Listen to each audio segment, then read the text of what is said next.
Who is this person who claimed in the 19th century to bring a new revelation from God? Why did he willingly undergo 40 years of hardship and deprivation to demonstrate the validity of his beliefs? Why have over 6 million people in 200 countries and some 127,000 localities chosen to become followers of Baha'u'llah? Kia ora, and welcome to Baha'i on Air.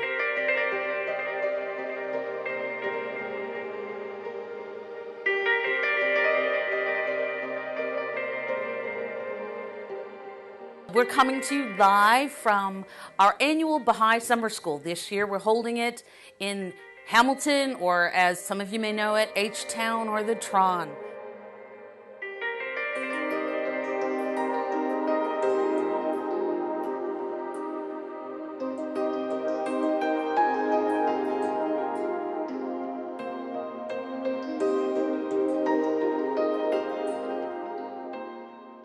One of the exciting parts of our Baha'i Summer School is we come together, we study the Baha'i Faith, we have a lot of socializing and interaction, we pray together, but we often get guests who may be knowledgeable about a certain topic to come share and give some nice talks to us and stimulate us spiritually and intellectually.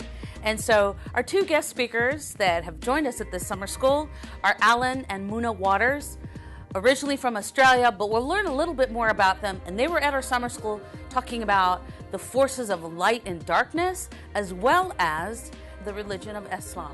And so, welcome to New Zealand. Thanks, you. Kirskin. So, have you enjoyed the summer school so far? Wonderful. Oh, it's been terrific. And I tell you what, you get a very warm welcome when you come to New Zealand. It's marvelous. Yes, and such a diversity of people. It's really wonderful to see people from the Pacific Islands as well as people from New Zealand here. Just really wonderful. All age groups. It's just fabulous. And you talk about diversity. That's very important as a Baha'i principle, that we talk about unity and diversity, but it's also very important to see that maybe we're working on actually achieving it. Very much so. And not only diversity in terms of ethnic background, but in terms of age. It's just wonderful to see the young people and the older people all mixing, learning from each other. It's really, really fabulous to see. So you were born as a Baha'i? Yes, I was born in a Baha'i family, and I was born in Jordan, because here I was in a Baha'i family, and being a Baha'i, of course, I had to learn about all the other religions. But there I was in a country that was predominantly Muslim, but had also a Christian minority. So I had interactions with Christians and Muslims, as well as the small Baha'i community at that time. And then you eventually moved to Australia at some point? Eventually migrated with my parents to Australia in the late 70s. And then while in Australia, you met somebody special. Yes, I had waited all this time to meet this very special young man in Sydney. And we married there and then moved to Newcastle, which is just north of Sydney, and had two wonderful children. So we've been blessed. You were a Baha'i when you were in Sydney and you met? I'd only just become a Baha'i when I went to Sydney. I went to Sydney for university reasons, and at that time there was a wonderfully vibrant Baha'i youth group at that time, and so a really wonderful opportunity to learn about the faith. And because I had been raised as a Christian, there were a number of aspects of the faith that I was really interested in learning about. And each year there's a summer school. It doesn't matter where you are in the world, there's a summer school, and it's an opportunity to learn a lot more, to engage with people, to meet knowledgeable people, as well as having a lot of social interaction, a lot of fun, a lot of singing. But it's primarily also a place of learning. And so over the years we've been lucky to go to summer schools all over the world and been really enriched as a result.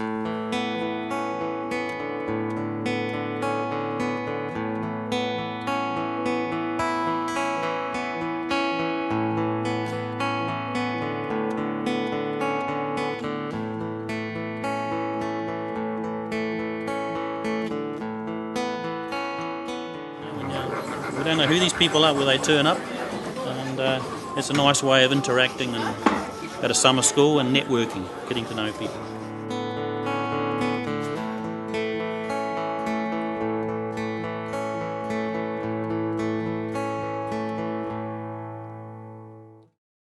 Why would a young man, sort of swap and change and join up the Baha'i Faith? Well, I was trying to be an atheist at the time. I really was. But You failed. I failed. And the reason I failed, I was only 16 at the time, I failed because I studied a lot about science when I was at school, and I studied the lives of great scientists. And many great scientists were religious. And I knew that there must be something there must be some great positive force in the world.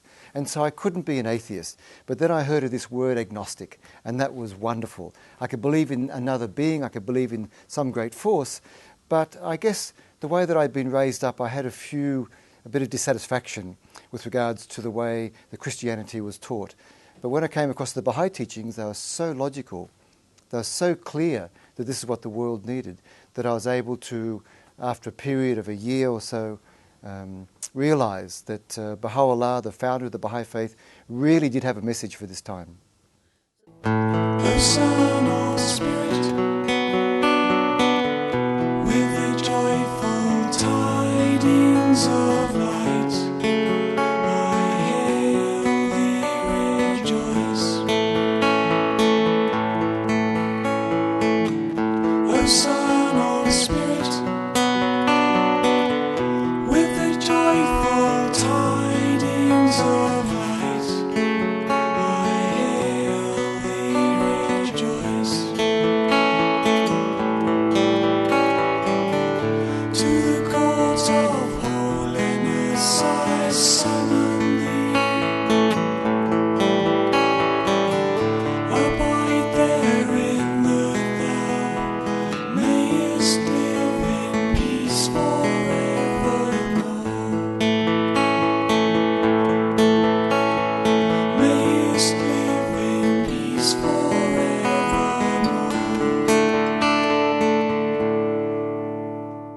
You became religious through science. Through science, exactly Science right. inspired. How wonderful. Exactly right. Now, I'm sort of aware that for some time then you both were living and working at our Baha'i World Center in Haifa, Israel. Tell me how that came about and what you did. Well, we were living in Western Australia, and then we had the opportunity to serve as volunteers in Haifa, in Israel, which is the World Center, the administrative as well as the spiritual center of our faith. And people, many Baha'is from all over the world get an opportunity to go and offer their services as volunteers in whatever capacity they can. They may have a particular skill or just be willing to serve in whatever capacity. So we had that opportunity and we grabbed it because it's a wonderful thing. For me, actually, it was in a way like going home because both of my parents were born in Haifa.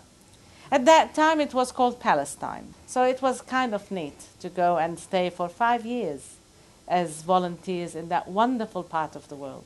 And to serve at the Baha'i World Center was also very special because every couple of weeks, a few hundred people from all around the world come on their pilgrimage.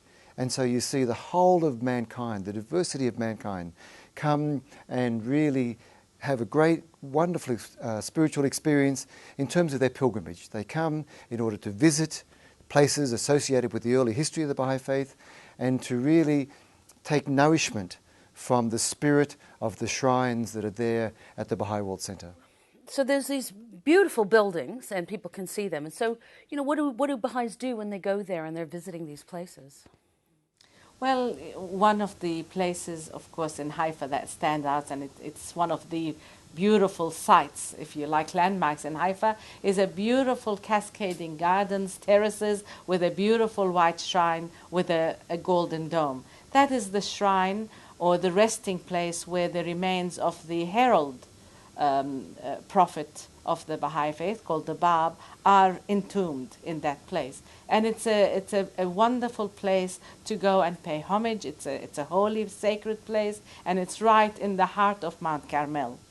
So that is very special. Then across the bay in Bahji, a nice place, just near Akka, the old city of Acre, as it was called, there is the shrine of Baha'u'llah, the founder of the Baha'i Faith, and that is a point of pilgrimage. It's also the Qibla, or the point of adoration, the direction to which we turn when we observe one of the laws of the Baha'i Faith, and that is to recite our obligatory prayer every day. This is what reminds us the connection between us and God, a daily communion between us and God that reminds us of who we are and the purpose of our creation. So these are very special places for Baha'is from everywhere. And these places are also open to the public. That's Many people love to come because there's such beauty. The gardens, the flowers, the fragrance, because the purpose of religion is to bring beauty to the world. And one physical aspect of that is the beauty of nature. And so these buildings, which are a place of great reverence, and Baha'is, when they enter these shrines, they take off their shoes, and they go and they sit and they reflect, and they draw upon the Spirit, and they're sustained, they're encouraged, they're motivated, inspired by this reflection. And the outward appearance of these shrines greatly adds to the beauty, the tranquility, as religion should be. It should be for the whole purpose Baha'u'llah said he came, was to bring about the peace and tranquility of mankind. So these shrines are a physical representation of that peace and tranquility. Because spiritual places are places where we go to reflect on the life of these messengers of God, these special souls that God sends to the world to educate mankind, take us out of darkness into light, light of knowing, of knowledge. And so in one sense we're paying homage, reflecting on their sacrificial lives that they come for our sake. And on the other hand, there is a lot of spiritual potency associated with these places that we can draw on. In a way, we're communing with God, but we're focusing through his mouthpiece on earth, which was Baha'u'llah for this time, the founder of the Baha'i Faith, and likewise the Bab just a few years before him. So it's wonderful to have that bounty. I think another reason for pilgrimage is it makes a special intimate connection with the prophet founder, or we call the manifestation of our faith. And so to go and see where they lived, to go to the actual room where they passed away. We're so fortunate in this faith because the history of the Baha'i Faith is only 150 years old, and Baha'u'llah passed away in the city of Akka in 1892. We actually have the bedding that he slept in. We have the hat that he wore. And so, although the purpose of religion is the spiritual transformation of the soul, just to be able to be in the presence of physical artifacts to do with the personage of Baha'u'llah, to see the houses where they lived, to see photographs of the early believers, makes a very special connection. It reinforces our faith. It makes our faith much more alive. But as I said, it really makes us feel closer to Baha'u'llah. And the closer we can feel to the head of our faith, then the more we can love him, the more we can follow his teachings, the more we can be of service to mankind. I wonder if you could explain to us a little bit about Baha'u'llah and some of this dramatic story and why our holy places are in Israel, but the Baha'i Faith started in Iran. So Baha'u'llah was born in Persia. He was born in 1817, but he became and was attracted to the message of the Bab. As a result of that, he was persecuted.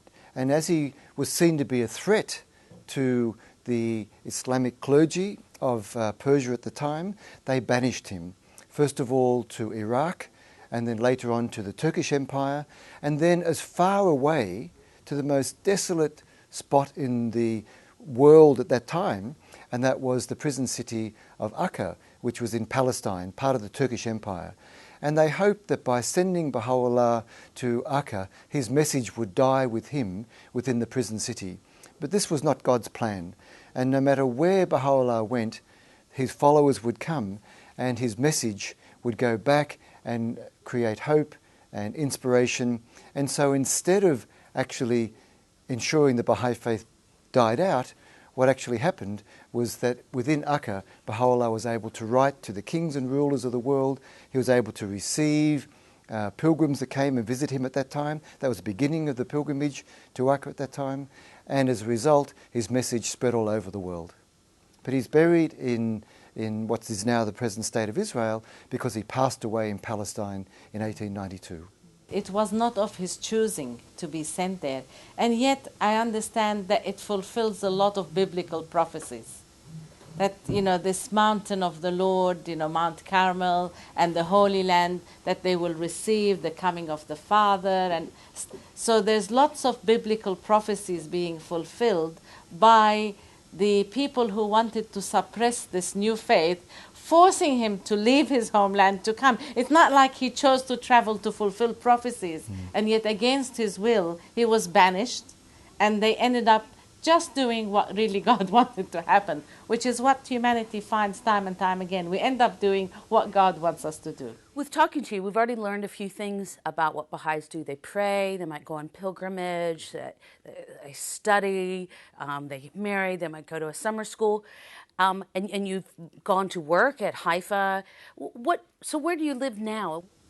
Well, you know, Baha'is all over the world at the moment and generally are embarked on activities and things that are of benefit to society, as well as helping the Baha'i community learn and start to develop a way of life that is in conformity with our Baha'i teachings. It is no use adopting a faith in name only.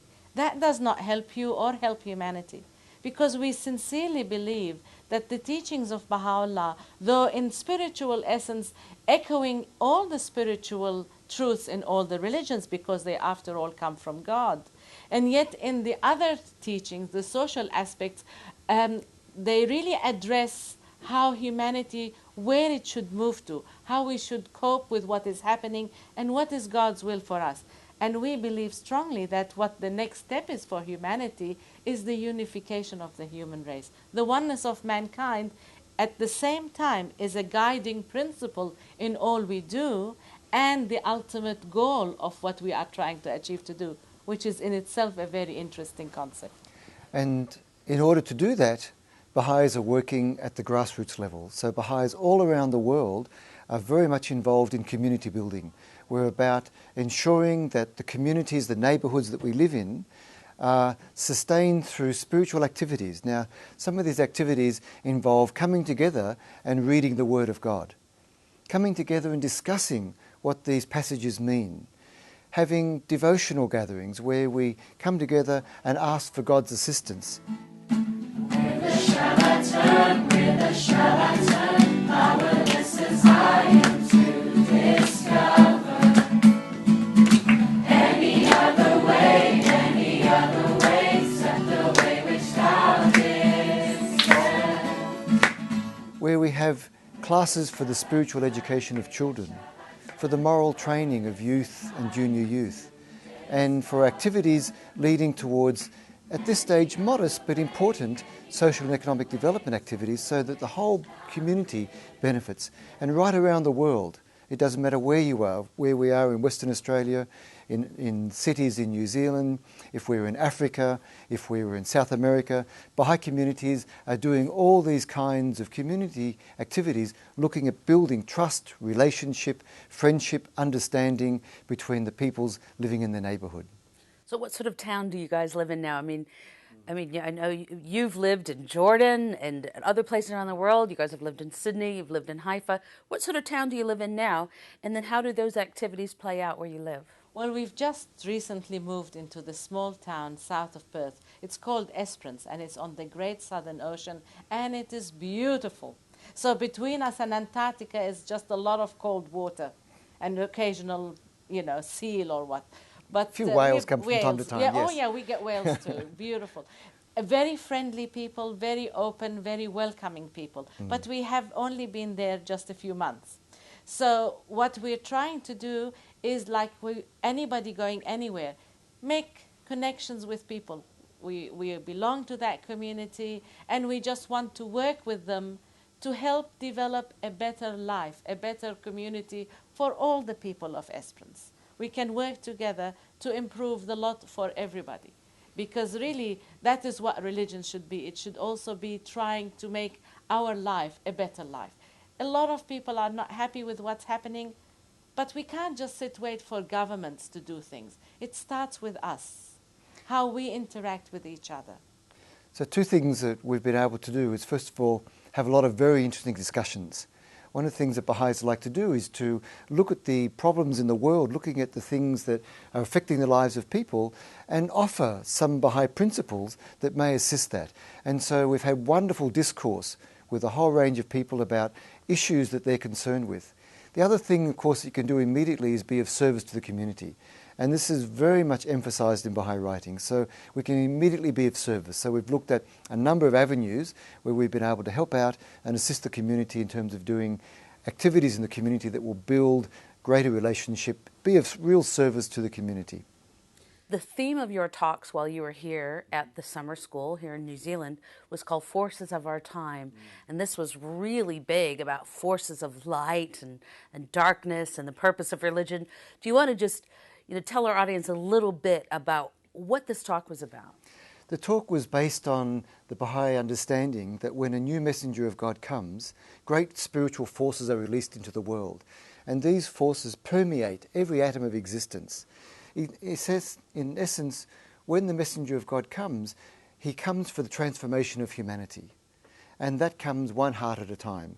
So Baha'u'llah has released great spiritual energies, and we connect with these energies when we read his writings.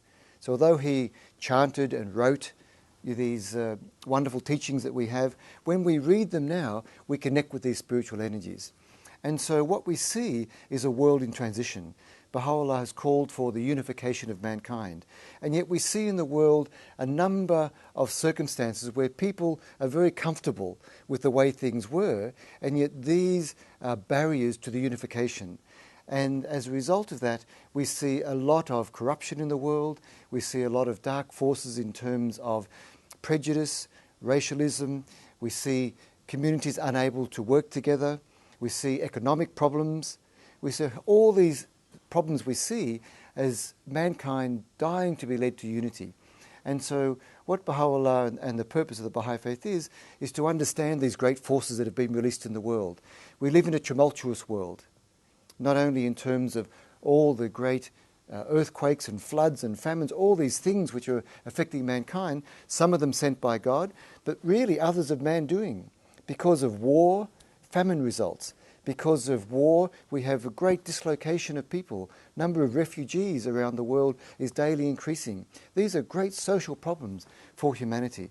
And Baha'is understand that all these things that are taking place in the world are helping mankind understand that we need to move towards a new way of thinking about how the world can operate and function. And so we see these dark forces in the world in being response to all those things that are preventing mankind from becoming more united, realizing that we are one people. We're all children of God. And that the forces of light are really the forces of religion that help people understand, change their heart, transform the individual heart so that they can have greater compassion, they can become an agent of change in the world by being of service to humanity. And as we mentioned before, these activities for children, youth, and adults are the first stage of bringing about a new community and a new civilization, because these are things that brings people together, that enables them to have hope and a purpose in life. Now, you talk about dark forces, but actually the Baha'i view on light and darkness and good and evil is quite unique and quite different than what some people may understand. Yes. Baha'is don't believe in a force of evil that exists on its own. We see darkness as only being the absence of light. And so darkness can be overcome by light. We see evil and the devil as being used symbolically. They're symbolic for man's lower nature, the nature that makes man self-interested, that makes man want to be greedy. All these attributes that we see in the animal kingdom, which are necessary for its survival, these are the lower nature of man. Man also has a spiritual nature, and this is his true reality. So really Baha'is see people as being not physical, but really spiritual beings. But because they're living on this planet for a period of time, they have a physical reality. And so because our essence of our reality is spiritual, these positive forces of love, of unity, of humility, of forbearance, of compassion, all these qualities we call the forces of light. And as Baha'is, what we need to do is daily work on our own characters to make sure that our higher reality has dominance over our lower nature. Our forces of light have dominance over our forces of nature. So really, our lower nature, or the devil, are things that are unworthy acts. they're acts that are unworthy of mankind because they're self-centered acts.